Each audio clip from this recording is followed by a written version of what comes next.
ଅଞ୍ଚଳରେ ଉପସ୍ଥିତ ହେଲେ। ସେହି ଅଞ୍ଚଳରେ ଗୋଟିଏ ଭୂତଗ୍ରସ୍ତ ଲୋକ ରହୁଥିଲା।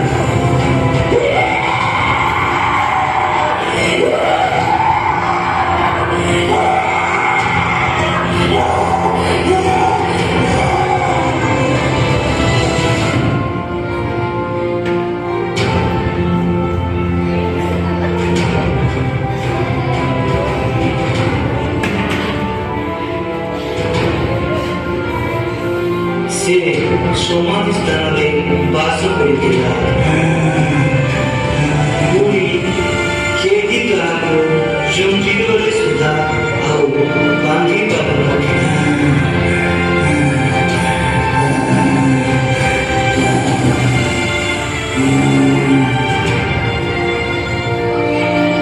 କାରଣ ସେ ଅନେକ ଥର ବେଡ଼ିଙ୍କ ଜଞ୍ଜିରରେ ବନ୍ଧା ହୋଇଥିଲା।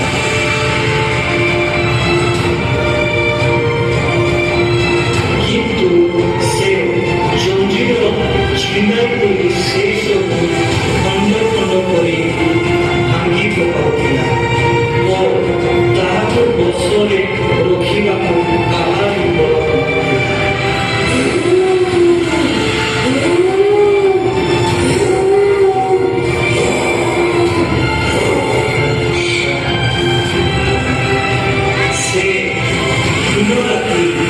ସବୁବେଳେ ସମାଧି ସ୍ଥାନ ଓ ପର୍ବତରେ ରହି ଚିତ୍କାର କରୁଥିଲା।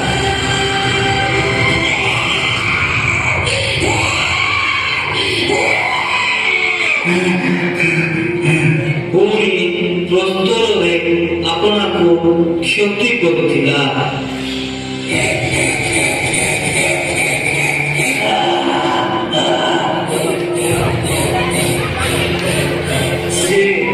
ଯୀଶୁଙ୍କୁ ଦୂରରୁ ଦେଖି ଦୌଡ଼ି ଆସି ତାହାଙ୍କୁ ପ୍ରଣାମ କଲା ଆଉ ଉଚ୍ଚ ସ୍ୱରରେ ଚିତ୍କାର କରି କହିଲା, ହେ ପରାତ୍ପର ଈଶ୍ୱରଙ୍କ ପୁତ୍ର ଯୀଶୁ, ତୁମ ସମ୍ମୁଖରେ ମୋର କ'ଣ ଅଛି? ତୁମକୁ ଈଶ୍ୱରଙ୍କ ନାମରେ ଶପଥ ଦେଉଅଛି, ମୋତେ ଯନ୍ତ୍ରଣା ଦିଅ ନାହିଁ। କାରଣ ଯୀଶୁ ତାହାକୁ କହିବାକୁ ଯାଉଥିଲେ, ଆରେ ଅଶୁଦ୍ଧ ଆତ୍ମା ଏହି ଲୋକଠାରୁ ବାହାରିଯାଅ। ଆଉ ଯୀଶୁ ତାହାକୁ ପଚାରିଲେ, ତୋର ନାଁ କ'ଣ? ସେ ତାହାକୁ କହିଲା, ମୋର ନାଁ ବାହିନୀ, ଯେଣୁ ଆମେ ଅନେକ। ପୁଣି ଯୀଶୁ ଯେପରି ସେମାନଙ୍କୁ ସେହି ଅଞ୍ଚଳରୁ ବାହାରକୁ ପଠାଇ ନ ଦିଅନ୍ତି, ସେଥିପାଇଁ ସେ ତାହାକୁ ବହୁତ ବିରୋଧୀ କଲା। ସେଠାରେ ପର୍ବତ କୋଳରେ ଗୋଟିଏ ଘୁଷୁରି ଦଳ ଖେଳୁଥିଲା। ଆଉ ସେମାନେ ତାହାକୁ ବିରୋଧୀ କରି କହିଲେ, ସେହି ଘୁଷୁରିମାନଙ୍କ ଭିତରେ ପଶିବା ପାଇଁ ଆମମାନଙ୍କୁ ସେମାନଙ୍କ ମଧ୍ୟକୁ ପଠାଅ। ଯୀଶୁ ସେମାନଙ୍କୁ ଅନୁମତି ଦିଅନ୍ତେ ଅଶୁଦ୍ଧ ଆତ୍ମା ଗୁଡ଼ାକ ବାହାରି ଘୁଷୁରିମାନଙ୍କ ଭିତରେ ପଶିବେ।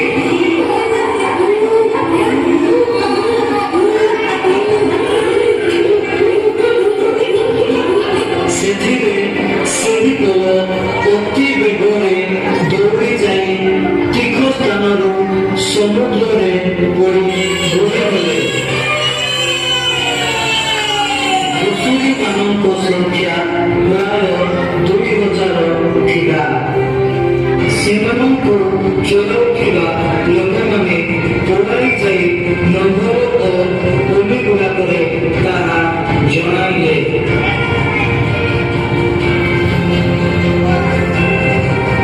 ସେ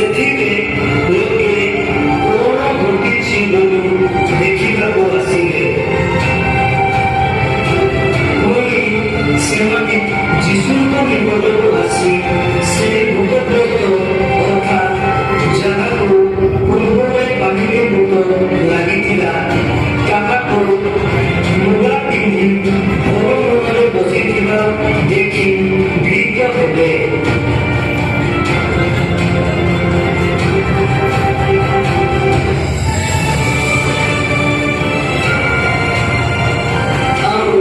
ଯେଉଁମାନେ ଦେଖିଥିଲେ ସେମାନେ ସେ ଭୂତପ୍ରେତ ପ୍ରତି କିପରି କ'ଣ ଘଟିଥିଲା ତାହା ଓ ଘୁଷୁରିମାନଙ୍କ ବିଷୟ ସେମାନଙ୍କ ନିକଟରେ ବର୍ଣ୍ଣନା କଲେ।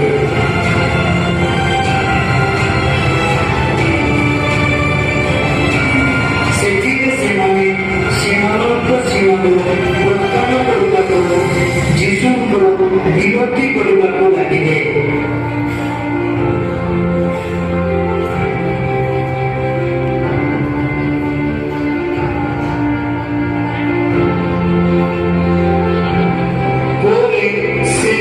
ନୌକାରେ ଚଳିବା ସମୟରେ ଯେଉଁ ଲୋକକୁ ପୂର୍ବରେ ଭୂତ ଲାଗିଥିଲା ସେ ତାହାଙ୍କ ସଙ୍ଗରେ ରହିବା ନିମନ୍ତେ ଥରକୁ ଥର ବିନତି କଲା, କିନ୍ତୁ ଯୀଶୁ ଅନୁମତି ନ ଦେଇ ତାହାକୁ କହିଲେ, ତୁମର ଆଖିଆମାନଙ୍କ ନିକଟକୁ ଯାଅ। ପୁଣି ପ୍ରଭୁ ତୁମ ନିମନ୍ତେ ଯେ ଯେ କର୍ମ କରିଅଛନ୍ତି ଓ ତୁମ ପ୍ରତି ଯେଉଁ ଦୟା ଦେଖାଇଅଛନ୍ତି ସେହି ସବୁ ସେମାନଙ୍କୁ ଜଣା।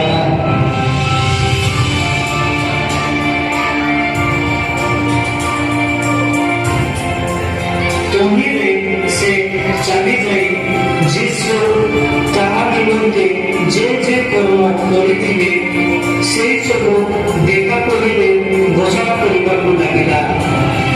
ସେଥିରେ ସମସ୍ତେ ଚମତ୍କୃତ ହେଲେ।